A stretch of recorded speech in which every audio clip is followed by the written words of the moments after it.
ಮತ್ತು ಡೀಸೆಲ್ನ ಬೆಲೆಗಳು ಬಹಳಷ್ಟು ಏರಿಕೆಯಾಗಿದೆ.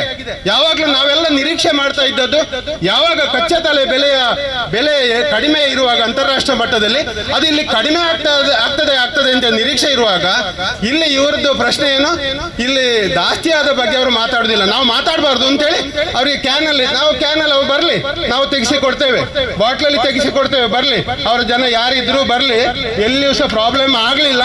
ಅದು ಆಗಿದ್ರು ಸಹ ಕೇಂದ್ರ ಸರ್ಕಾರ, ಅದು ಕರ್ನಾಟಕ ರಾಜ್ಯ ಸರ್ಕಾರದ ಕಾನೂನಲ್ಲ, ನಿಯಮ ಅಲ್ಲ.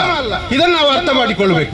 ಈ ರೀತಿ ಜನರನ್ನು ತಪ್ಪು ದಾರಿಗೆಳುವಂಥದ್ದು. ಈಗ ಮಾತಾಡ್ಲಿಕ್ಕೆ ಹೇಳ್ಬೋದಲ್ಲ, ಇವತ್ತು ಪತ್ರಿಕೆ ನೋಡಿದ ಬಿಜೆಪಿಗರು ಹೇಳ್ಬೋದು, ಮಟಂದೂರು ಬಾರಿ ಪ್ರೆಸ್ ಮಾಡ್ತೀರಿ ಕ್ಯಾಂಡ್ಕೊಂಡಾರೆ ಅಪ್ಪಜಿಗೆ ಬಾಟ್ಲಿನ ಬಂಡತ್ತೆ ಒಳ್ತುಕೊಂಡು ಓಡುದು ಐನಾಡ್ಲಕೊಂಡ ಹೊಡಕ್ಕೆ ಮುಕ್ಳಿಗೆ ಒಳ್ಳೆ ಸಮಸ್ಯೆ ಆಗ್ತಿದೆ. ಐಕೆ ಕಮ್ಮಿ ಆಗ್ತಾನೆ, ಐಕೆ ಕಡಿಮೆ ಮಾಡ್ತಾರೆ ಕರ್ನಾಟಕ ರಾಜ್ಯ ಸರ್ಕಾರ, ಐಕೆ ಕಡಿಮೆ ಮಾಡ್ತಾರೆ, ಐಕೆ ಬಂಡ ಬಾಟ್ಲಿನ ಅಳ್ತುಕೊಂಡವಾಡ. ಈ ರೀತಿ ಜನರನ್ನು ತಪ್ಪು ದಾರಿಗೆಳೆಯುವಂತ ಕೆಲಸ ಬಿಜೆಪಿಗರು ಮಾಡ್ತಾ ಇದ್ದಾರೆ.